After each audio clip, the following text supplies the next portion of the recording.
โอ้ครับเด็กทัวร์เลยไปทางนี้ก็จะมี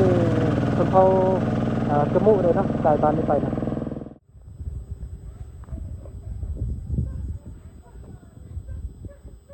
เพิ่นไปตักน้ำไก่ไกลว่าเห็นเพิ่นยางมาแต่ถึงบุญนะ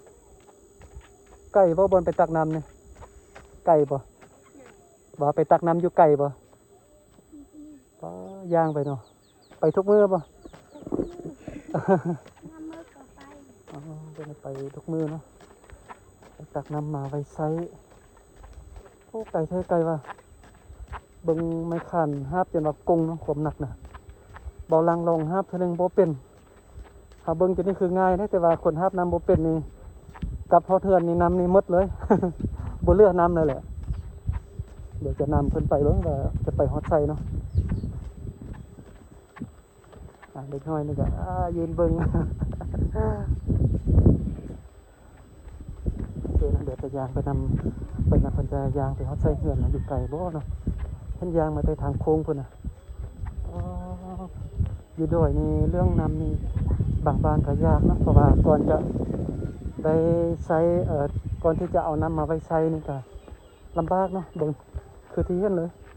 ยางไปหาบน้ำอยู่ไกลแท้ไกลว่าอ๋อเฮือนเพิ่นอยู่นี่เนาะ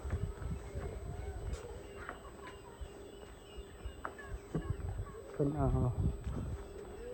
หาบน้ำมาไว้อยู่เฮือนแบบนี้ล่ะอยู่ในเมืองสบายเนาะเปิดน้ำก๊อกก็ได้ใส่น้ำละโอ้เฮือนเพิ่นอยู่นี่เฮือนเพิ่นน่ะไกลแท้ไกลว่ายางไม่ได้ทางโค้งเพิ่นเนาะตอนนี้ก็เพิ่นเริ่มไปให้ไปส่วนมาไปไส่มาไปไส่ไปให้มาติสุดท้ายก็บ่ฮู้ภาษาชนเผ่ามงนะสุดท้ายไปบ้านชนเผ่ากะมุ ฮู้ภาษากะมุน่ะแต่ว่าเฮือนของชนเผ่ามงอยู่เขตดอยเพิ่นแต่งงามเด้เป็นเฮือนแบบดั้งเดิมแท้ๆเนาะเดี๋ยวจะยางเลาะลิ้นแถวบ้านเบิ่งว่าเป็นจังได๋ว่าจะเอารถลงแต่ว่าทางลำบากนะก็เลยว่ายางไปดีกว่า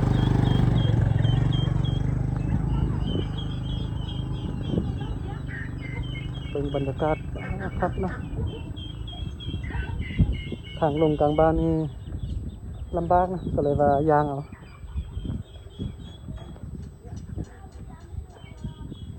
พุ่น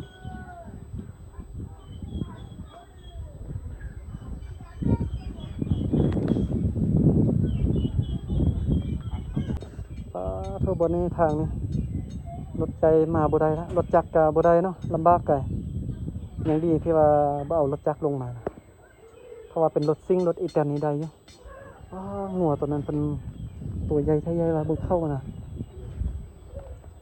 โอ้เบิ่งเหือนสารบันซองเพิ่นนี่ตั้งอยู่นี่ตั้งไปตามสั้นพูดแท้ๆเนาะเขาเจ้าจะบ่ปรับเดินนะปรับแต่เฉพาะให้พอตั้งเหือนอยู่เนาะตั้งเหือนอยู่ได้แล้วก็พอแล้วบ่ปรับเดินให้กว้างหลายเนาะบรรยากาศกลางบ้านด้านล่างนั่นก็เป็นป่าดงหมดเลยนี่ถ้าว่าอยากจะมาอยู่ดอยนี่ต้องเอารถแบบนี้เนาะอยู่ดอยส่วนใหญ่เพิ่นจะนิยมกันใช้รถแบบนี้อันนี้อยู่ลาวเพิ่นจะเอิ้นว่ารถซิ่งเนาะแต่ว่าอยู่ไทยนี่จะเอิ้นเป็นรถอีแตนเนาะรถซิ่งนี่ก็เครื่องจักรกับคนขับก็อยู่ระหว่างกลางเนาะด้านหลังแล้วก็ด้านหน้านี่ก็จะไว้บรรทุกเครื่องของเบิ่งแบบนี้ล่ะเด้คุ้มค่าเนาะที่ซื้อมาใช้งานนะขี่ไปให้ไปส่วนขึ้นดอยสบายเนาะหายห่วง เส้นทางธุระกันดารแบบนี้นี่ขี่ไปได้สบายเลยนะบ่ยานว่าจะขาเนาะเบิ่งทางเข้ามากลางบ้านนี่โหดขนาด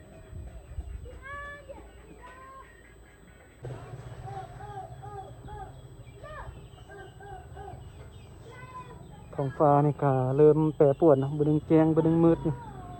ยานฝนตกนะถ้าว่าฝนตกนี่เบาหลังบ่ฮู้ว่าจะเฮ็ดจังได๋ลงเนาะ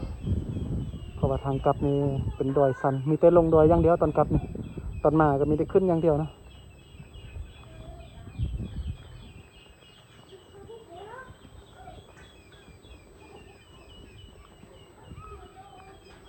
โอ้โหอายเพิ่นเอาโลมาแปลงถังตอนนี้อายเพิ่นแปลงทางคนเดียวแล้วบัดนี้นะ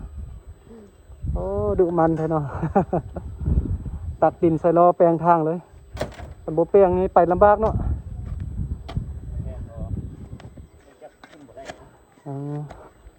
เพิ่นแปลงให้รถเพิ่นขึ้นได้นะแต่งเองเลยบัดนี้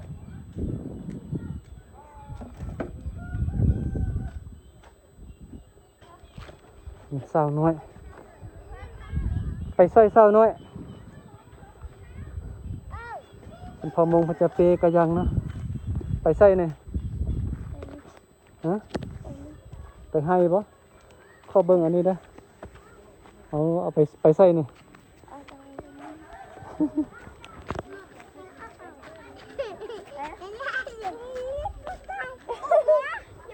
ก็เป็นเอกลักษณ์ของเพิ่นเนาะประจำเพิ่นพอมง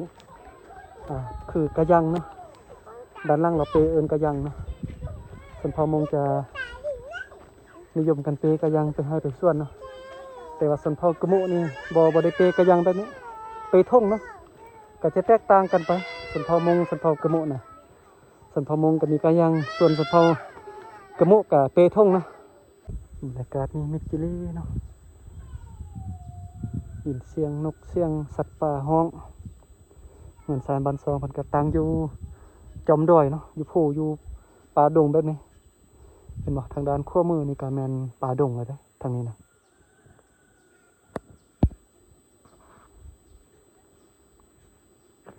ป่ามืดนะยานแต่ฝนตกนะขึ้นดอยแต่ละเทือนะเพราะว่าเส้นทางลำบากขนาดนะ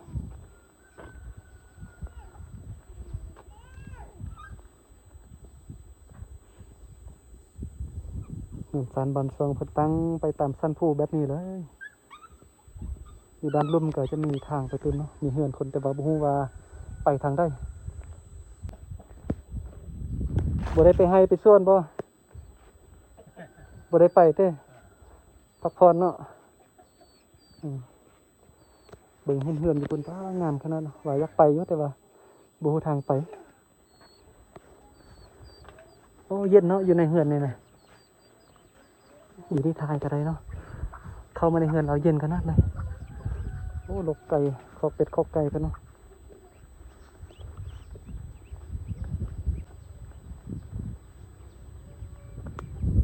ใส่ชีวิตแบบเรียบง่ายเนาะบ่ได้วุ่นวายคือสังคมในเมืองนะอยู่แบบสบายๆนะหาอยู่หากินตามธรรมชาติ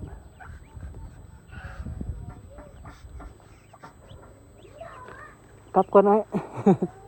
งามเนาะบ้านนี้เนาะไปยางเลาะลิ้นหมู่บ้านก็ถือว่ากว้างหลายบ้านนี่นะยางไปอยู่ในเมืองแต่ว่าเสียดายเอารถลงไปบ่ได้นะว่าจะเอารถลงไปเลาะท้ายคลิปแต่ว่าทางบ่ค่อยดีเนาะ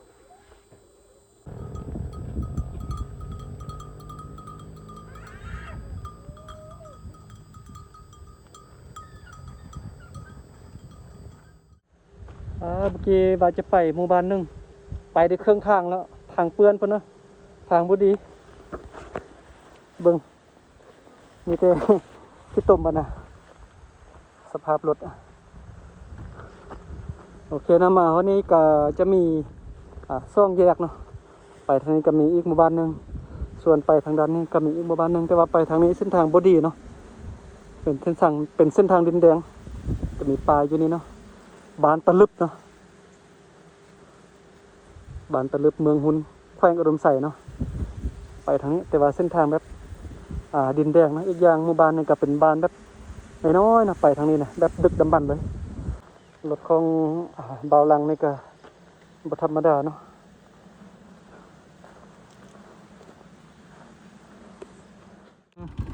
หลังจากออกจากบ้านสนเผามงเมื่อกี้มาหลายกิโลสมควรแล้วก็มาเห็นอีกหมู่บ้านนึงเนาะซึ่งว่าบ้านนี้เบาลังเคยมาแต่เทื่อเดียวมาช่วงฤดูบ่แม่นฤดูฝนเนาะแต่ว่ายังดีแต่ว่าหมู่บ้านนี้เส้นทางดีนะเบาลังเดินทางอันนี้แต่ละหมู่บ้านนะมีแต่หมู่บ้านนี้เส้นทางดีเนาะก็เลยว่ามาได้เมื่อกี้ว่าจะไปหมู่บ้านนึงไปบ่ได้เนาะที่ต้มเต็มเลยว่าจะทายแล้วก็บ่ได้ทายกันเบิ่งเฮือนจะต่างกันเนาะ อันนี้จะเป็นเฮือนของชนเผ่ากะมุจะเป็นลักษณะแบบนี้เด้อเนาะคือกับเฮือนชนเผ่าเราลุ่มแบบดังเดิมเนาะแต่งเฮือนเศร้ายกสูงส่วนเฮือนชนเผ่ามงจะแต่งเฮือนพื้นสู่พื้นดินเนาะตามแต่ละสไตล์ก็แตกต่างกันเนาะโอ้สาบานไปจมมั้ฮะไปให้ไก่บ่ยางไปเนี่ยไก่บ่คือบุขี่รถไปรถไปบ่ได้เนาะเลยเพิ่นว่ากำลังไปให้ไปสวนเนาะแต่ว่ายางไป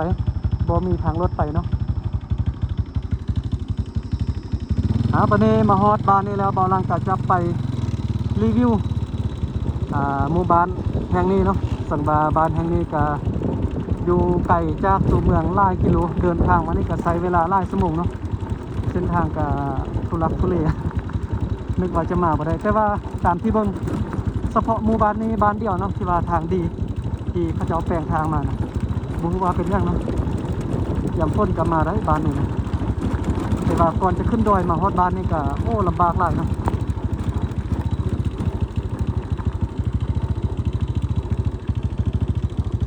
เฮือนชนเผ่ากะมุจะเป็นลักษณะแบบนี้นะจะมีเฮือนใหญ่หลังนึงแล้วก็มีเฮือนน้อยหลังนึงเฮือนใหญ่ก็ไว้นอนแล้วก็เฮือนน้อยก็ไว้เป็นเฮือนครัวกินเนาะประมาณนี้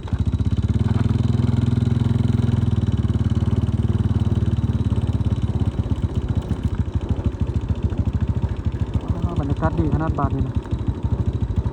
โอ้เหียนเนาะด้านครัวมือนี่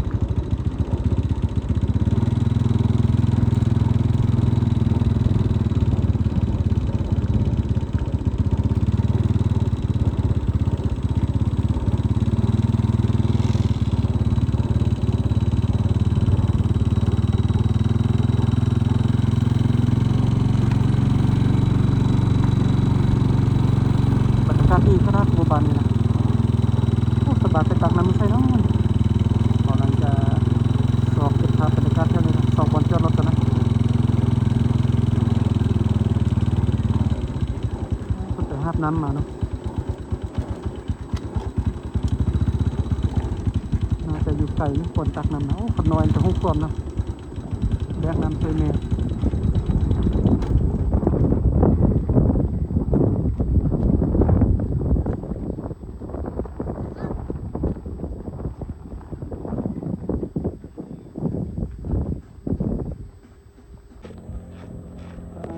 เป็นเจลูกเดไปตักน้ำเดเนาะ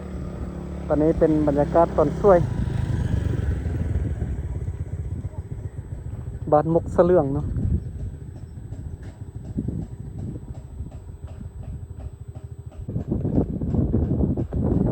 บรรยากาศคักขนาดบ้านนี้นะคุ้มค่าที่ได้เดินทางมาฮอดมาถึงเนาะแต่ว่าทายตอนนี้มันย้อนเสียงเนาะสบานกามัดตัวข่วยไว้นี่กินหญ้าอยู่นี่เนาะเลี้ยงข่วยเลี้ยงแบเนาะบรรยากาศคักขนาดเนาะบ้านนี้นะคุ้มค่าที่ได้มาเห็นเนาะตัวข่วยมันจะมาบ่เนาะยานนั่นนี่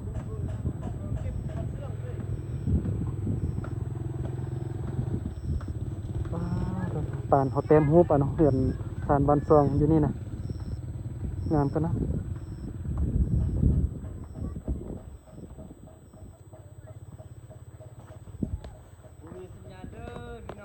สัญญาณมีบ่อยู่นี่นะ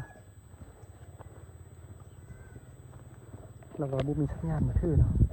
บ่าวลังบ่ได้เบิ่งมาถือเลยฟิจิลี่เนาะ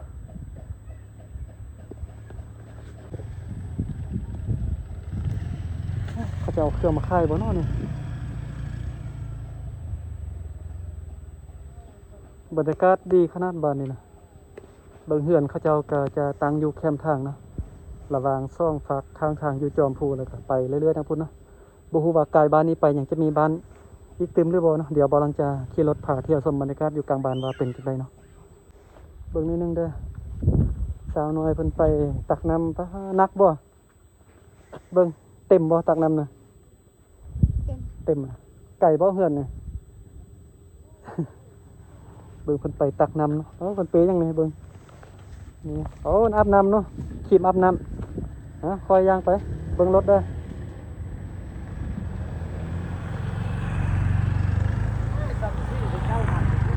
ไปตักน้ำเนาะน้อยๆจะได้หู้ความละ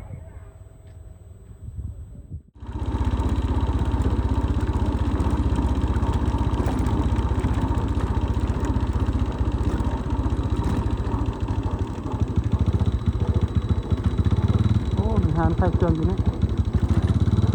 หานเป็นแปลงงามเลย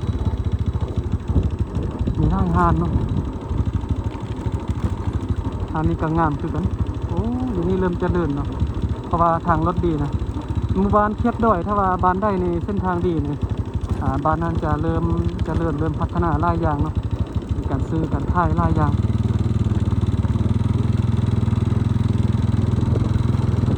ทางด้านหน้านี่ก็มีหานหนึ่งเนาะงามขนาดมันเปิดหานไข่เครื่องอยู่นี่นะ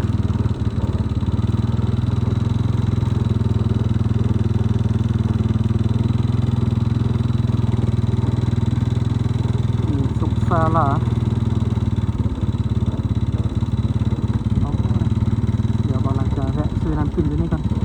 พักผ่อนนิดนึงก่อนนะเมื่อยก่อน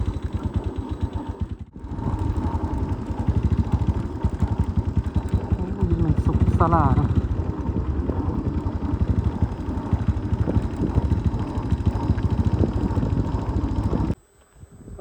ขี่รถออกมาจากบ้านมุกเสลืองเมื่อกี้นี่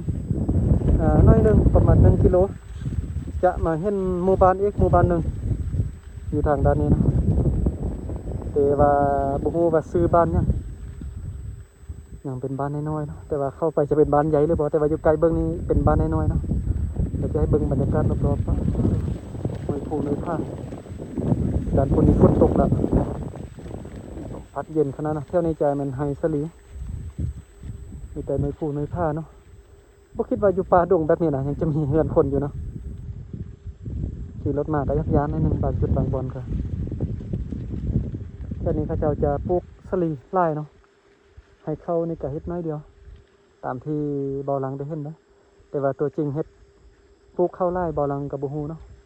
แต่ว่าเท่านี้เป็นไฮสลีหมดเลยสลีก็เริ่มใหญ่แล้วอันนี้แม่นน่าจะเป็นห้องเฮียนบ่เนาะเนี่ย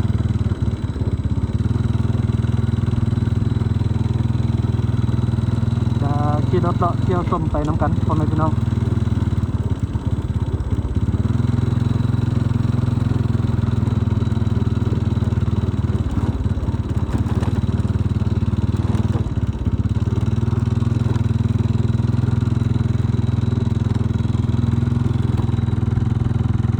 จอมปู่จอมผ้าอยู่ดงอยู่ด้วยเนาะตอนนี้นะเด็กน้อยเอาน้องขวบเนาะ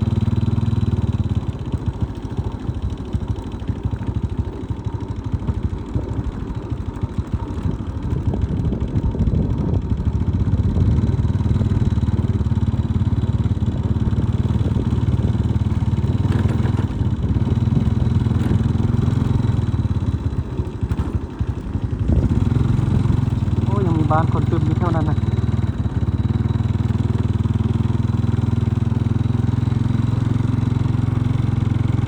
ถ้าว่ามีโดรนมาบินเก็บภาพมุมสูงก็น่าจะดีนะแต่ว่าบอลังบ่มีเงินซื้อจะถ่ายคลิปมุมสูงเท่าใดเนี่ยต้องไปขึ้นปีนภูปีนผ้าไปน่ะขึ้นไปเก็บภาพมุมสูงนะ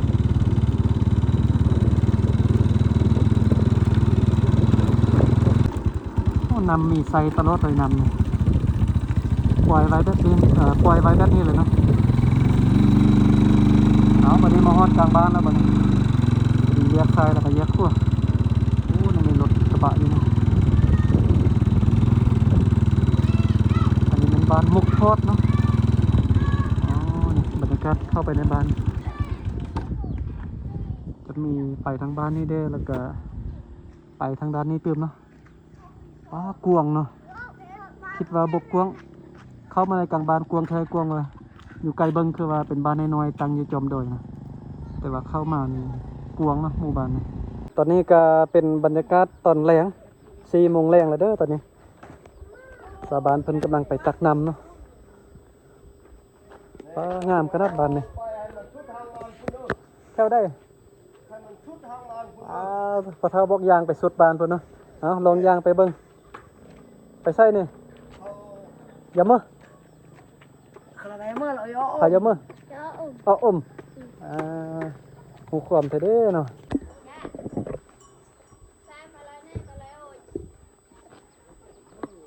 เพิ่นไปอาบน้ำไปตักน้ำมาอยากใส่โล ยับมือ เดี๋ยวจะอ้ออมไปมาแล้วบ่ผม กำลังไป อืม เพิ่นกำลังไป อยากใส่อยู่ กำลังไปอาบน้ำเดี๋ยวจะพาไปเบิ่งบอลตักน้ำให้หนึงเนาะ เอาแหละอันนี้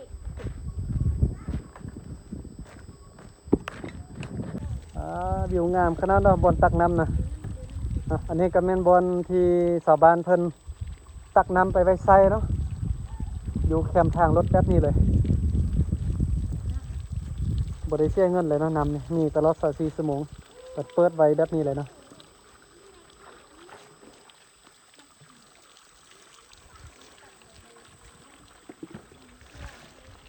บรรยากาศดีขนาดบอลตักน้ำนี่นะส่วนทางพุ่นก็แม่นหมู่บ้านคนเนาะเรียบไปตามสั้นภูบนได้ที่แต่งเฮือนใดชาวบ้านมันก็แต่งเนาะแต่ว่าบ่ได้ปรับเดินหลายเนาะปรับเดินเพียงแต่ว่าแต่งเฮือนใดก็พอแล้ว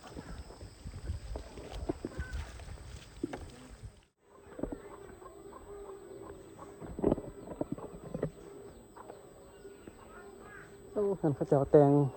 ติดกันเลยบ่มีลักหัวเนาะแต่งเรียบแคมทางแบบนี้เลยนี่จริงเป็นเฮือนแบบก็ยังเป็นเฮือนแบบดังเดิมนะเป็นเฮือนเสายกสูง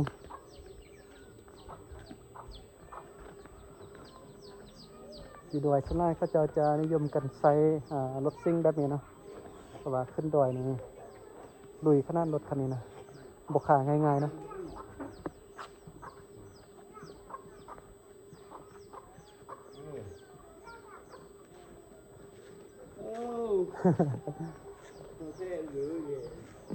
ไปใช่มาคือเปื่อนแท้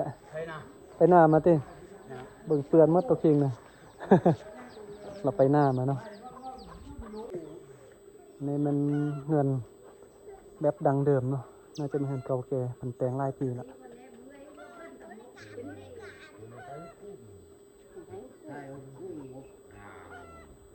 โอ้ยางมาแถวนี้บรรยากาศดีขนาดเนาะแถวนี้จะเป็นเหือนลักษณะแบบดังเดิมอยู่เนาะ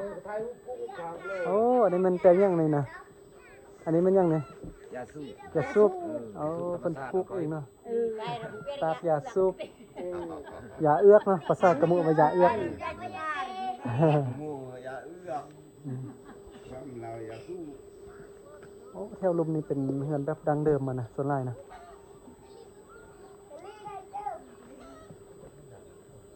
เฮือนหลังนี้คักขนาดเนาะป่านอยู่ในบ้านรับเลบรรยากาศนะความรู้สึกตอนนี้นะตอนนี้ก็4 โมงแรงแล้วเด้อตอนนี้นะ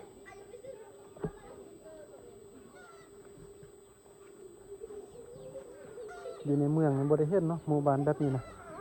ต้องมาจอมดอย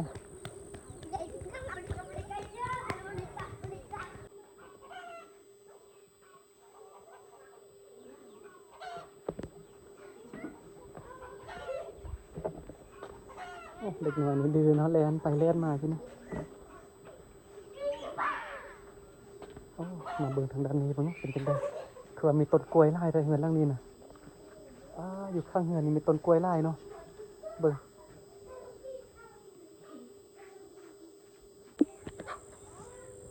อย่างขึ้นมาสุดบ้านบัดนี้นะมาเห็นเฮือนแบบนี้ก็คิดฮอดสมัยตะกี้เนาะตอนที่บ่อหลังบ้านของบ่อหลังยังบ่ทันเจริญเทื่อก็เฮ็ดเฮือนแบบนี้คือกันนะอยู่แบบนี้คือกัน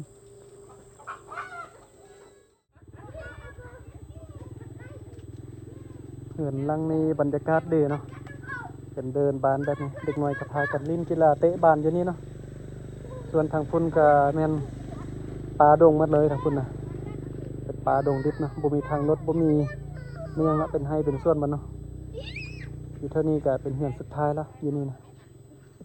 บ่มีบ้านคนแล้วเนาะนั่นแหละมาลิน ไปตักที่ใส่น้ำนี่ เสียก็มีว่า อยู่หัวบ้านเพิ่นน่ะ เฮ้ยน้ำก๊อกมันคนเลี้ยวเถอะ จะไปตักอีพุ่นแล้วก็ย่างมานี่ เออ โอ้อายเพิ่นไปตักน้ำไก่ไทยไก่ว่ะ จับ เพิ่ เป็น น เล เพิ่น ย เอาอยู่พุ่นเนาะ เออ ถ้าเราไปตักน้ำอยู่พุ่นบัดนี้ยางไปมื้อหนึงจะเที่ยวตักน้ำนี่ ท่องเที่ยวตอนเช้าเที่ยวนึงตอนแรกเที่ยวนึง ตอนเช้าเที่ยวหนึงตอนแลงเที่ยวหนึง เออ ทุกมื้อเนาะ แม่นแหละ อ๋อเดี๋ยวไปเบิ่งอายเพิ่นตักน้ำปกติเห็นแต่ผู้หญิงหาบน้ำแต่ว่าผู้ชายหาบน้ำ บัดนี้นะเพิ่นหาบบ่เป็นนี่น้ำโลมาเลยเนาะ แม่นแหละ เอ้ายางมาจนเมื่อย คิดบ่ออกว่าเจ้าสิหาบน้ำยางไป เป็นนั่นแหละ จำเป็นเนาะ ไอ้ดอกกอกยังก็ใส่นะอุ้มแต่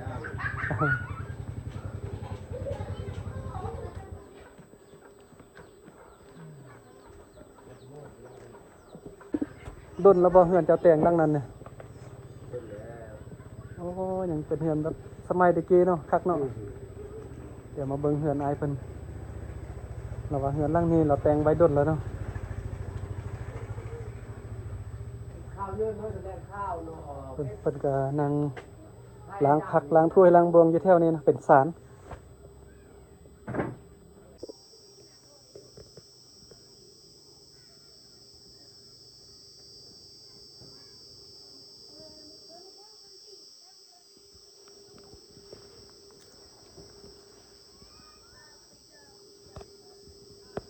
มีจมพูแบบนี้เลยเฮือนแถวนั้นก็แม่นบ้านที่บ่หลังยางไปเมื่อกี้เนาะยางผ่านกลางบ้านไป ส่วนมาทางนี้เติมก็มีเติมเนาะมีเป็นจุดเป็นบอนไปเนาะเฮือนศาลบ้านซองสาบานอยู่เขตโดยนี่ตอนนี้เบาหลังเดินทางมาเห็นอีกเติมหมู่บ้านหนึงเบาหลังออกจากบ้านมาแต่12 โมงตอนช่วยเนาะหมอนี้เป็นเวลา6 โมงแลงครั้งแรกในชีวิตที่เบาหลังเดินทางมาฮอดหมู่บ้านแห่งนี้เนาะอยู่แบบกลางหุบเขาแบบนี้ลึกลับแบบนี้นะบ่คิดว่าจะมีผู้คนอาศัยอยู่เนาะครั้งแรกในชีวิตเด้อที่ว่าเดินทางมาฮอดหมู่บ้านแห่งนี้นะ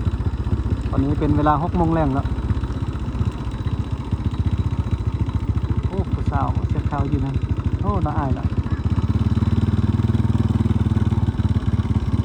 มีหานไข่เครื่องอยู่นี่หานหนึงนะตอนนี้ก็มาฮอดบ้านมุกสระเนาะครั้งแรกเด้อเดินทางมาฮอดบ้านทางนี้นะบรรยากาศตอนแรกเนาะเป็นหมู่บ้านหนึงอยู่กลางหุบเขาแบบนี้นะป้าเถอะป่านหมู่บ้านรับแลบ้านบางบดกับว่าแม่นเนาะตาเว้นลึบน้อยผู้แล้วตอนนี้นะบ้านนี้อยู่อ่าตามหุบเขาเนาะหลายล้อมด้วยหน่วยผู้หน่วยผ้านะบรรยากาศ6 โมงแรงนี่บ่เห็นแสงตาเว้นแล้วเนาะแสงตาเว้นนี่ลงมา บ่ถึงแล้วตอนนี้นะแล้วก็จะมีห้านน้อยๆอยู่ในห้านหนึงห้านขายเครื่องเปิดขายเครื่องใส่เครื่องดื่มเครื่องกินประเภทเครื่องใส่เนาะป้าบรรยากาศดีเลยบ้านนี้นะคุ้มค่าเนาะที่ว่าได้เดินทางมาฮอดนะครั้งแรกก็ว่าสิกลับแล้วเด้อสิเข้าเบิ่งแผนที่ก็เข้าเบิ่งบ่ได้เนาะเพราะว่าบ่มีสัญญาณก็ถามไผบ้านเพิ่นว่ายังมีอีกก็หลายหมู่บ้านเนาะระหว่างทางนี่ก็ลองมาเบิ่งบ่เคยมาจักเทื่อนะมาเห็นบรรยากาศแบบนี้ก็คุ้มค่าเนาะ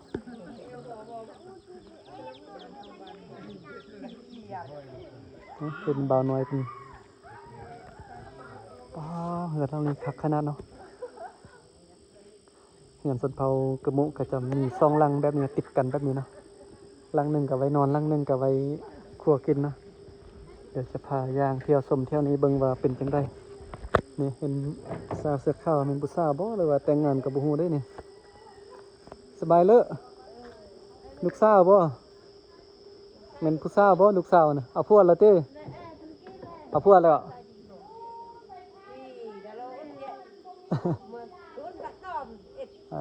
น่าจะบ่เอาผัวซะเต้เนาะ เราน่าอายเนาะน่าอายแม่แต่น่าจะเป็นผู้สาวอยู่สาวน้อยอยู่เนาะโอ้เบิ่งเหือทางนี้คักขนาดเนาะบรรยากาศยามแลงเบิ่งกองลางกองตารางฟืนเต็มเลยเนาะเวลาสวรรค์ลุกไม่ให้แต่ซ่วมเพิ่นก็แบกฟืนมาไว้เท่าเล็กเท่าน้อยเนาะโอ้บัดนี้เพิ่นปลูกหยังเนาะนี่ปลูกผักหอมเนาะบรรยากาศนี่คักขนาดมื้อหน้าบ่ลังจะมาเติมแต่ว่าเส้นทางมาบ้านนี้จะลำบากพอสมควรนะอยู่ไกลแท้ไกลว่าเนาะบ่ลังเดินทางออกจากบ้านมาติดตั้งแต่12 โมงตอนช่วยนะก่อนจะมาฮอดบ้านนี่ก็บ่แม่นง่ายเนาะจนฮอด6 โมงแลง ยำกับนี่โอ้เบาหลังก็คิดยากอยู่ได้ยำกับนะแต่ว่าเบาหลังบ่นอนอยู่ดอยเนาะเบาหลังเดินทางสุดท้ายนี่ก่อนจะทำจะมือต้องออกจาก ป่าจากดอยเนาะเป็นคนยานเลยถึงว่ายานแต่ก็มักการเดินทางเนาะเดี๋ยวจะขึ้นมาบ้านนี้ยางเลาะเที่ยวชมเลย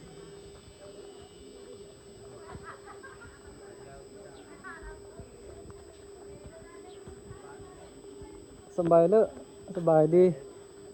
ป้ากวงเนาะบ้านนี้เนาะไปเท่านี้ยังมีบ้านมีเฮือนคนไล่บ่ไล่เนาะโอ้ฝืนไล่เนาะบ้านนี้เนาะโอ้ขนาดมีเฮือนคนไล่ทางนี้นะลองยางไปเที่ยวไปชมเนาะให้มันคุ้มค่าที่ได้เดินทางมาฮอดมาถึงหมู่บ้านนี้ป้าฝืนสุดยอดฝืนน่ะเหือนหลังได้มีฝืนไล่แบบนี้ดุมันด้วยเนาะโอ้นี่ขอนไฟออกจากเหือนแล้วเพิ่นเตรียมนึ่งข้าวครัวกินนะบรรยากาศอยู่ดอยนี่คักขนาดเนาะมีขอนออกจากเหือนแบบนี้นะเพิ่นนึ่งข้าวครัวกิน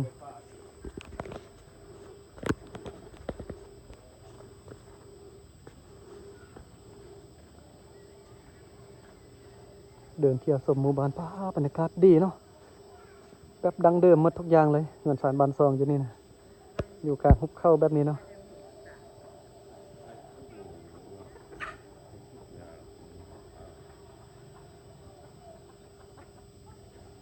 มื้อนี้จะยางเที่ยวชมให้มันทั่วมันถึงเลยมื้อนี้นะโอ้มาทางนี้แห้งคักทางนี้นะบ้านคนนะเป็นลักษณะแบบดังเดิมเลยเหมือนล้อมฟ้าไม่เหี่ยนะเหมือนข้อมบอลังกาล้อมฟ้าไม่เหี่ยสมัยตะกี้นะโอ้อยู่กลางป่ากลางดงกลางดอยเนาะมีผู้คนมาดำรงชีวิตอยู่นี่โอ้บอนนี้ก็เป็นบอนอาบน้ำบอนอาบน้ำนี่ก็เป็นจุดเป็นบอนเนาะสะบันอาบน้ำไปตักน้ำไปไว้ใส่เนาะโอ้เหือนเพิ่นอยู่นี่บ่มีลักหัวคำเด่นเนาะเดินก็บ่ได้ปรับไล่ปรับเดินเพียงแต่ตั้งเหือนไว้ได้แล้วก็โอเคเลยเนาะโอ้เพิ่นน่าจะจังตำเข้าอยู่เบาดังเห็นคกตำเข้าสบายดีไอ้ ยังตำเข้าอยู่บ่อยู่นี่นี่ยังตำเข้าอยู่บ่หรือว่าซี่เข้าล่ะซี่เต้คันน้อยหนึงจะนี่ก็ตำเอาเนาะโอ้บรรยากาศดีอยู่บ้าน บ่เคยมาจักเทื่อมาทำอิฐบ้านนี่นะเป็นอายุนี่เต้อืมมีแต่แถวนี้เต้เฮือนคนน่ะโอ้คือว่าเห็นห้องน้ำอยู่นั่นเป็นห้วยน้ำอ่ะมันห้วยเออ ซักคุณเรากำลังเบิกเงินเลยพี่มีห้องน้ำห้วยน้ำแถวนั้นเนาะโอ้ได้ยินชาวบ้านว่าเฮือนบ้านอยู่นี่ติดกับอันแคมน้ำเนาะน้ำบ่ท่วมที่แต่ละปีท่วมอ่ะบ่ท่วมเนาะโอ้อยู่นั่นมีทรายน้ำเนาะโอ้ห้องน้ำนี่บ่มีฝ้าอ้อมเลย เขาต้นคำเนาะโอ้เห็นแล้วนี่รถยกรถแบคโฮเพิ่นกำลังขุดดินปรับเดินเอามาเบิ่งมุมนี้อีกตึมโอ้เบิ่งเฮือนเขาเจ้านี่แต่งติดกันนะเบิ่งแล้วก็รู้สึกว่าสมมุติว่าได้มาอยู่แบบนี้ก็รู้สึกว่าอบอุ่นเนาะบ่าวล่างก็มักอยู่แบบนี้นะแต่ว่าปัญหาเรื่องเส้นทางเนาะถ้าว่าทางดีก็อยากจะมาอยู่แบบนี้มันเป็นการใช้ชีวิตแบบเรียบง่ายเนาะหาอยู่หากินตามธรรมชาติบ่วุ่นวายคือสังคมในเมืองนะ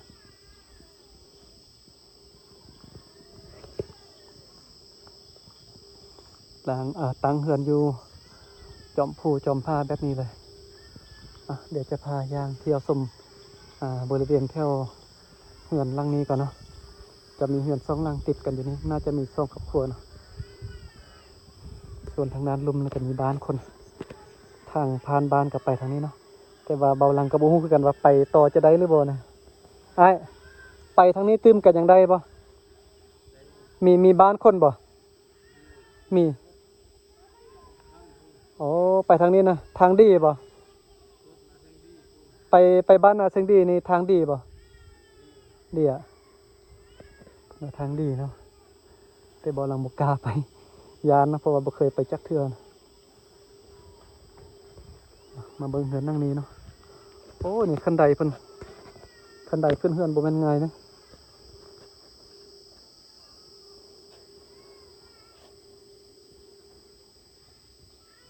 มีไฟฟ้าเข้าแล้วนะเพิ่นดึงไฟฟ้าเข้าแล้วตอนนี้นะสบายแล้วเนาะ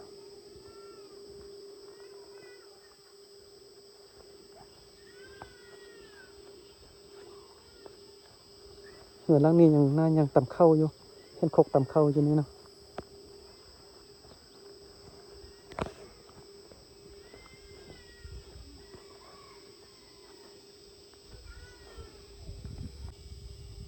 เบิดเสียงแมลงแมงไม้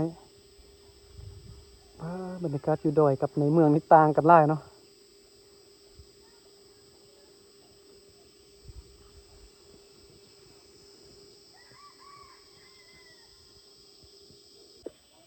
ไปใส่มา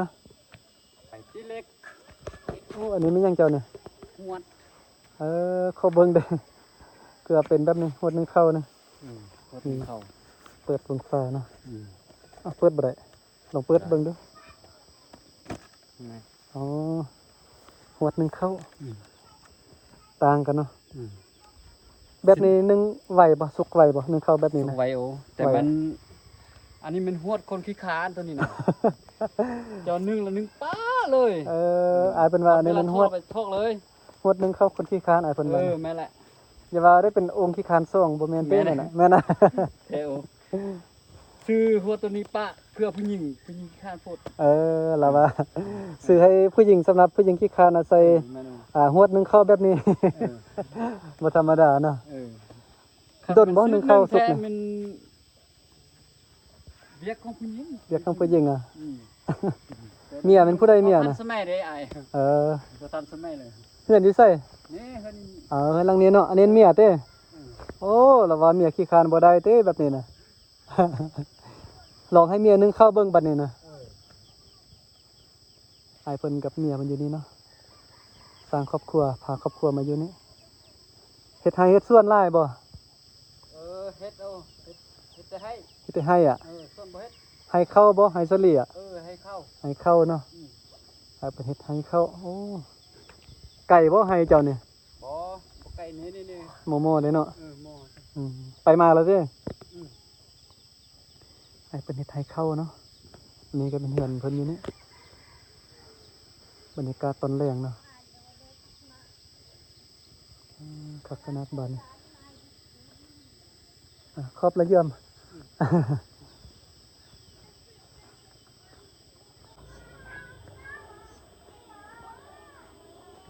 โอ้บ้านนี้กวางแท้กวางละมีลายหอมลายเส้นทางเนาะ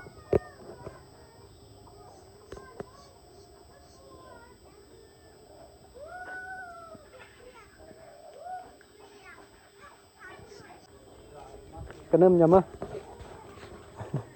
กระนึ่มไปว่าผู้สาวเนาะน่าจะเป็นผู้สาวได้เป็นอายจะนี่นะแม่นบ่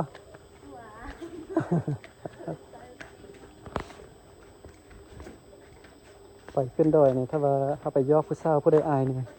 แสดงว่ายังบ่ทันแต่งงานเทื่อคันผู้หญิงผู้ใดที่จะบ่อายปานใดก็แสดงว่าแต่งงานแล้วเนาะ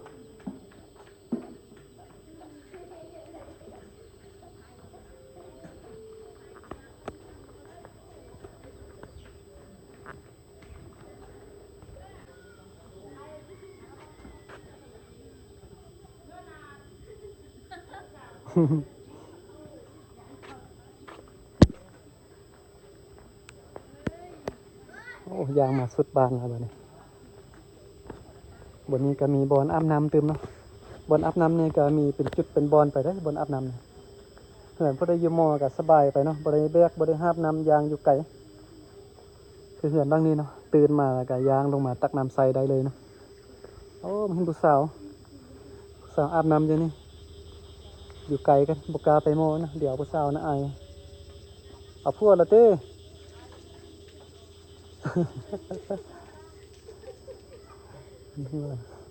โอ้ผู้สาวงามหลายได้บ้านนี้นะเบิ่งเงินดังนี้โอ้แบบคือแบบสมัยตะกี้เลยนะ นี่มันก็ผู้สาวที่นั่นก็นึ่มกะกีเอ็ดคางยะตะเมอเงินอยู่ใส่เอาบัดนี้ยางไปแล้วนำไปเบิ่งนู้นเป็นจังไดเพิ่นจะไปใส่เนาะมันยางจนว่ามาฮอดเส้นทางรถใหญ่เบิ่งรถแบ็คโฮรถดำเพิ่นก็อยู่พุ่นนะเตรียมแปลงทางเพิ่นเล็งแปลงทางมาทางด้านนี้นะมีร้านขายเครื่องอยู่นี่เบิ่งเนาะร้านขายเครื่องขนมเครื่องใส่เครื่องกินนะเป็นหาน้อยๆอยู่แคมทางแบบนี้นี่นำมาหาผู้สาวไปใส่เป็นยางออมบานนะบัดนี้นะแล่นบัดนี้โอ้เป็นอายนะทางด้านพุ่นกับสาบานเพิ่นกำลังลุกมาให้ได้ส่วนนะ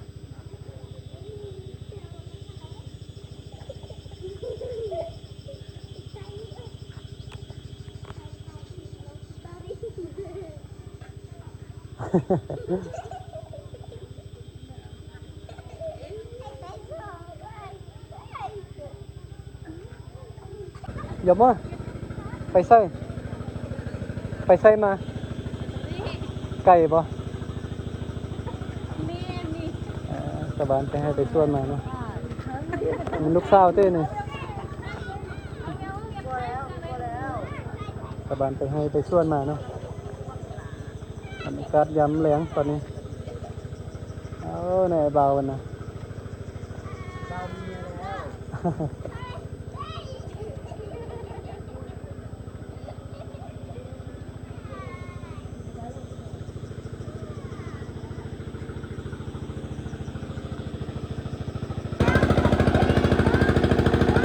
เหมือนดังนี้มีโฮงซี่แล้วเนาะตัวไล่เพิ่นก็มีโฮงซี่เข้าแล้วโฮงซี่เข้าขนาดน้อยนะบ่ได้ต่ำนะผักขนาดเหมือนดังเลยนะ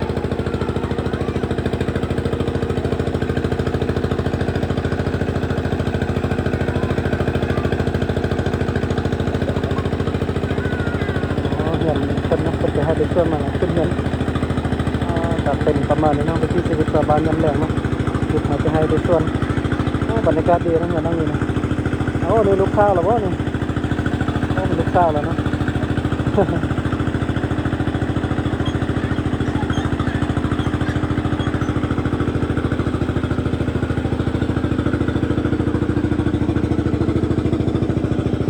เหมือนนั่งมีคักขนานตื่นสมาบรรยากาศตอนเช้านางมีสารชมวิวไปพร้อมเลย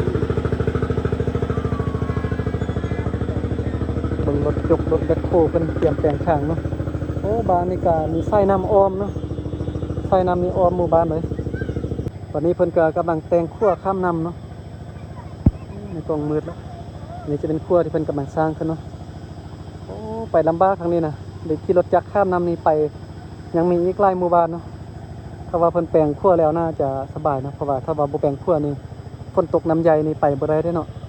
ไปมาหาสู้กันจะบ่ได้นะเพิ่นก็กำลังแปลงขั้วเนาะ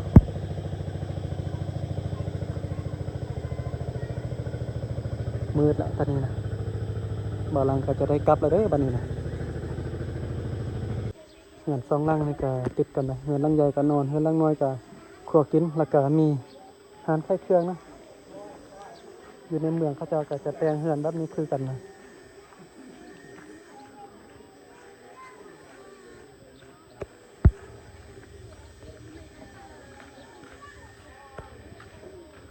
มีโทรทัศน์ไปเบิ่งกันมีทีวีเนาะในบนนี้ก็นั่งนี่บ่ธรรมดาเนาะนี่มีร้านขายเครื่องเพิ่นแล้วก็นั่งบนนี้นั่งเบิ่งทีวี ให้ลูกค้ามานั่งเบิ่งทีวีเบิ่งเตะบ้านบ่นี่ตีแบตเนาะบ่ธรรมดาแล้วเพิ่นก็